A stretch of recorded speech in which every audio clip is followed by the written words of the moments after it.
What a nice day today. People holding hands. It looks like they love each other. But I just realized something. These people are actually co-workers. Loving each other. You're sitting at home waiting for your baby mama. Your baby mama's been at the job, the same job you work at. So you call one of those weak supervisors and ask, hey, where's Ronika? I've been waiting for her all night. Where's she working at? And a lot of them can't help you because they're retarded looking like this guy. Most of them look like this. And believe it or not, they were in the Marine Corps. But they don't have a brain in their head. And they're just strange people. They look at door seals, they believe in UFOs. Have you seen people like this before? Straight nerds. But somebody in the personnel department decided to give them a job. You might as well just go ahead and lay us off and give us unemployment. Yeah, seriously. You say what now? Hold on. Say that again, what you said, brother. Oh, we need unemployment. We're barely working. Oh, so you want unemployment like the rest of the world? Yeah. Oh, so that's what this meeting about. And the food stamp. Oh, the food stamp? Yeah, because you need to eat, your shoulders small and everything. I want to say, so that's what y'all out here for, this meeting. Y'all want me to lay y'all off. Because y'all want some PUA. Exactly. Y'all want that extra money. Because we working part-time. It makes sense in your head. It's a pandemic. It's a pandemic. Yeah. It's against the pandemic. Brother, I don't care if you work 1 hour. I'm going to make sure y'all don't get no unemployment. You think you better sit down lazy and get the company insurance? You smacking your teeth? That's right. You smack your teeth all you want. Go get something to eat. Y'all ain't getting no unemployment. We can't get nothing to eat because we don't got money. Listen, you get money from the company. Maybe if y'all put 4 hours a week is nothing. Oh my God! You know, when have 4 been nothing? I thought 0 was nothing. See, that's your problem. You ungrateful. Y'all. Wow. Ungrateful. I think it's illegal, honestly. Maybe. Right. Exactly. Maybe if y'all wouldn't have been living above y'all means. That's right. I see all the tags out there. February came, March came. It was paper tags everywhere. You didn't know this was coming, did you? So this is a lesson. If I let y'all get unemployment, y'all will pray for another pandemic. People getting $965 out here, and y'all getting $300. That's right, working. So y'all need to feel this. See, this guy right here, he knows how people are. He knows that as soon as you start getting a full paycheck, most workers are lazy. And most of your coworkers are lazy. They really don't want to come to work. They just want the money for free. And then when they do make a little paycheck, what's the first thing they go do? They go buy a brand new car. And they want to floss it in front everybody with it. They want to let you know that they got a better car than you. The little vacation time they get, they're going to call off. They don't want to come to work. They're just going to call off sick even though they're not sick. Most of the time, you only see workers half the year. Have you ever seen those workers who take an annual 3 times a year? So usually they're gone for most of the half the year. There's a lot of coworkers who just come to work just to find out who they can sleep with. I've seen so many workers who go out and lease a brand new car and look their nose down on me even though we make the same paycheck. And the military people, because you've been in the military, they still think they're in the military. And it's like a status quo to them. If you haven't been in the military, then they're going to look down on you. Then if you're lucky enough to join a clique, then that's when the fun really starts. And don't forget about the new people. You know, at least once a year, you get a group of them marching in. And remember, when they come in, everybody loves each other. No one knows nobody. So everything is like heaven. A kid in a candy store. You ask them about, hey, is there anybody you don't like? No, I love everybody. So that's how they come in. Eyes wide open, ready to become a victim. Then every now and then, you get a coworker like this. Every department has at least about 3 or 4 of them. This is when you work at a job and you get so involved with your coworkers that you crack up and you become mentally ill. And when you become mentally ill, this is how your coworker's going to look. She's going to be out of it. She's going to stop coming to work. You're never going to see her again. And she's going to basically crack up. Every department has people like this. You see it coming. You see the signs, but all of a sudden, she just loses it, and you never see her again. But you worry, because this woman can actually come back and hurt you. So, remember, this is your coworker also. Somebody that you used to love, but now she's totally and mentally gone.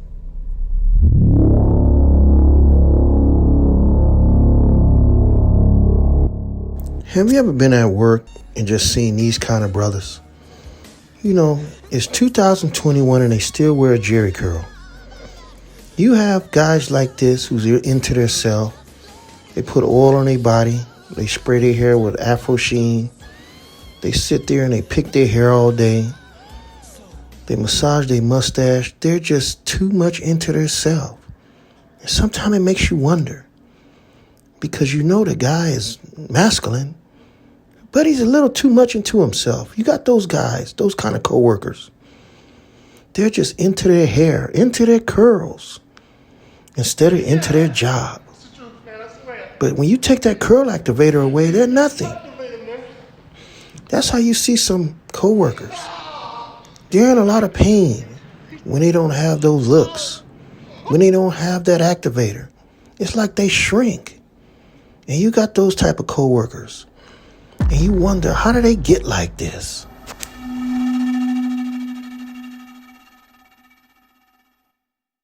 Now, these type of people come in many different forms. I mean, this particular one form right here is the coworker. Let's just say that he feels out of place. Like, say you work at an organization where it's mostly Hispanics and African Americans. And you always get 1 or 2 or 3 Caucasian guys. And you notice, you really don't know how they feel because a lot of them are quiet, they're mute.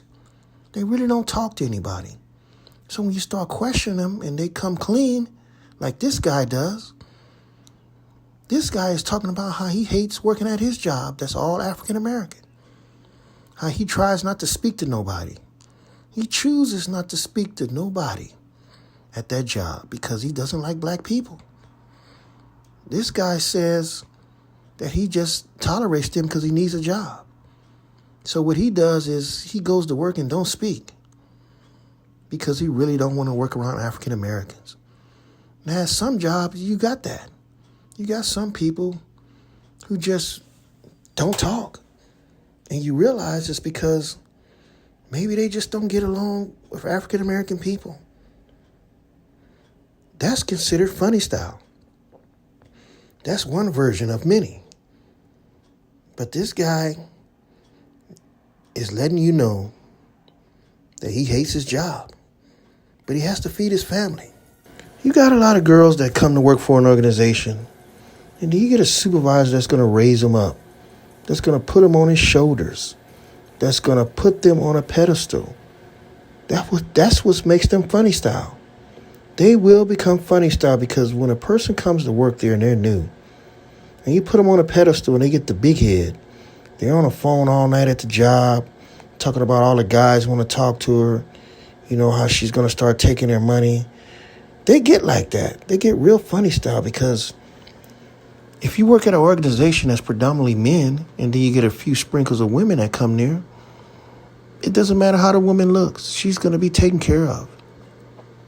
And then if she looks worth something, she's going to be put on a pedestal. She's going to be propelled to the top, even though she may not have a brain in her head. But if she does have a brain in her head, that's even a bonus. But sometimes if you got looks, you're going to get propelled. You're going to get put on a pedestal and raised up. Because sometimes you may work with that person maybe a day or two and you're never going to see them again because they propel them up real fast. And it's always been like that. Any female in any organization that's predominantly men driven is going to be propelled up. And she doesn't even have to do anything. All she has to do is be nice and smile, rub her hands through her hair, and she's in. She doesn't really have to do what some women do. Some women, they just go all the way because they think that's the thing to do. But a lot of departments, you don't have to do that. If you smell good, look good, you come and you're friendly, you speak to everybody, you're in. Regardless. If you look halfway decent, you're in. And not just in 2021. It's been like this since 1921. It's always been like this. So sometimes you get people that get upset and angry about it, but it's nothing you can do. Because when an organization is ran by predominantly men, you're going to get that other head that's going to talk about it. Or that other head that's going to take over, and there's nothing you can tell them. You can't say, hey, she's not qualified. Hey, she shouldn't be there. Because she's going to be there. Because the way she looks. You too much don't see a real nice looking woman down at the bottom where the rest of the people are at working. You're hardly ever going to see that. If you see it, it's only going to last a week or two. And that girl's going to be taken out of there. Because they're going to say in their mind she's not meant to be there with the rest of us. She needs to be in some kind of upper management level. And it's just going to be like that. That's just the way it has to be. Because a lot of times what happens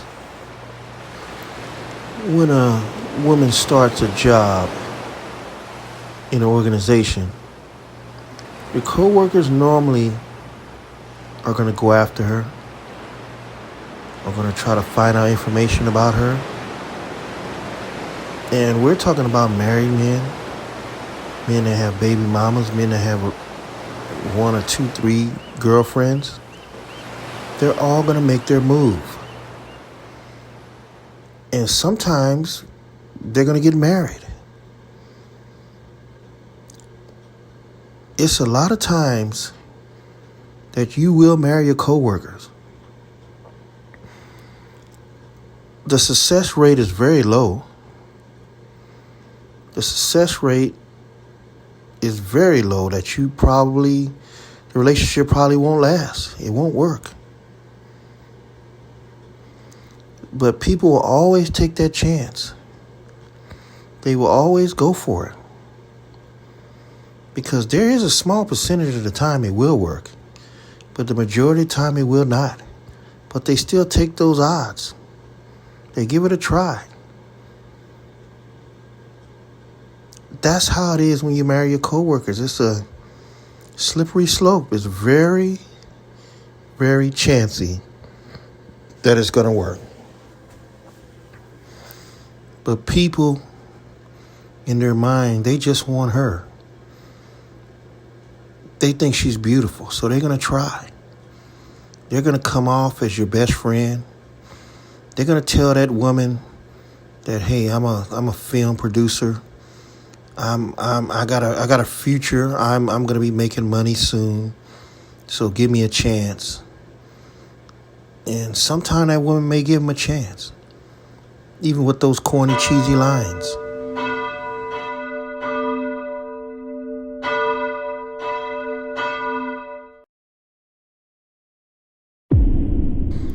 When all those fresh new employees come to work, they're sitting in there and they think that they have a great future ahead. But they just don't know. They're going to be in a lot of turmoil. There are going to be some employees that's going to turn out like this guy. The Napoleon Bonaparte syndrome, where they may make supervisor or captain or chief. And you know what sets in after that? Where they think they can dominate you because of those stripes. Or be able to talk to you like a dog. Because they think they have the authority to do so. And that's where it usually starts. The fall of the organization. Because you always got that one guy that has to pick on you every day. That has nothing else to think about in life but doing that. And at home, he's probably a weasel. But the only time he feels like a man is when he comes to work. And you could tell them apart. They shave their heads on the side. They have the crew cut going. The Napoleon Bonaparte syndrome. Okay. Do you know what time? Because you could tell regular guys like this on the right, he's just regular. You could tell he's relaxed. Does he usually? The only one that's a little edgy is the guy on the left. No, not that anybody knows. The Napoleon Bonaparte Have you ever syndrome. breathalyzed him? He just have to be a badass. Would you? He has to watch you breathalyzer for me right now? real closely, just in case you're chewing your bubble gum wrong, so he can try to write you up. You got guys like this come in, Yeah, dude, shut the hell and usually they don't have no military experience. Shut up and get out of here. So that's why they want to play tough, because they don't really have a foundation to be tough.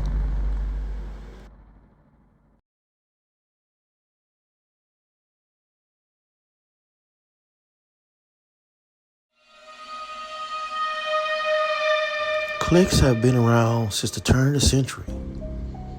I mean, even as far back as 1933. But cliques today in 2021 are a little bit more sophisticated. They actually have a main leader in the group who's pretty attractive. And she orchestrates the whole thing because she has the power of the supervisors, where she gets the okay because they like her. So that clique, her group of friends, she could move them around and do whatever she wants to do. Teamwork. That's how cliques roll. And if you're a part of one, you might as well ride that wave of success. Because when they put their hand in the middle for that teamwork, then hey, you got it made in an organization. That's why a lot of people would love to join a clique.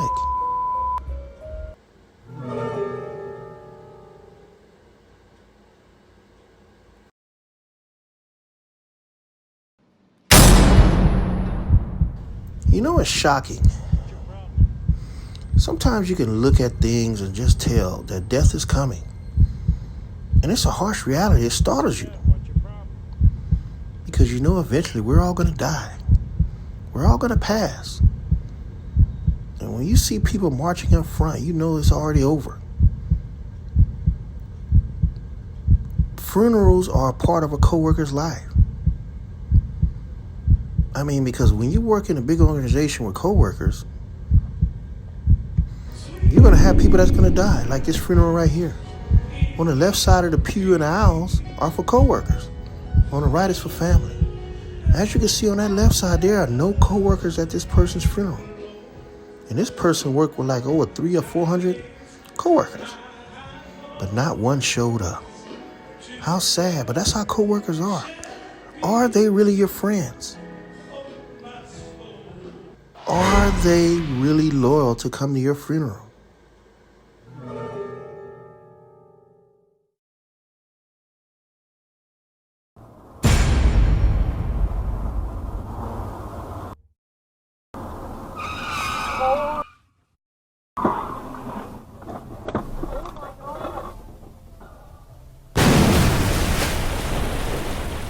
Three, two, one. Self-destruct sequence activated.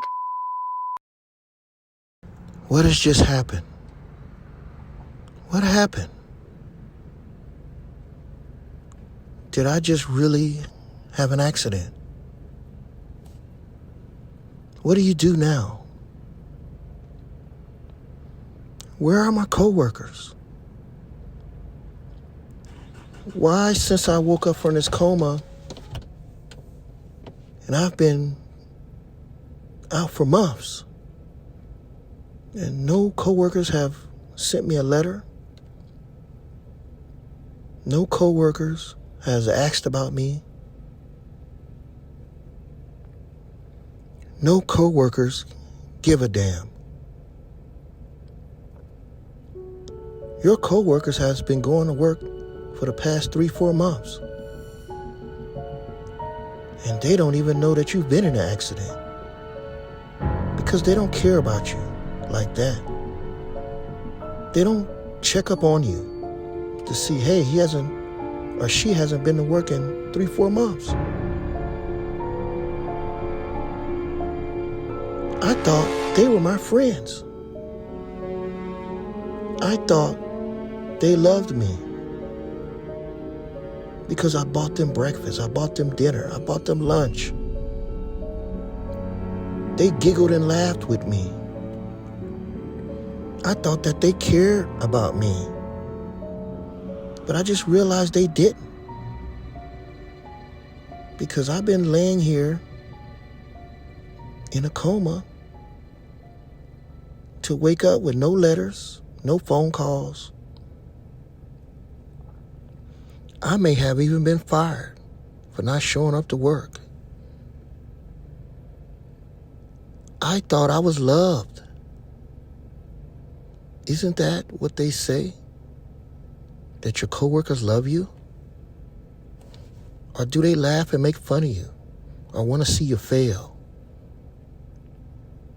They ask, hey, are you okay? Because they only care about themselves. They don't care about you when they ask you, are you okay? They're asking, are you okay? Because they want you to fail. Always remember that. But you got to build up that strength and that motivation to actually go to work. And when you come into work, guess what? No one even knew you were gone.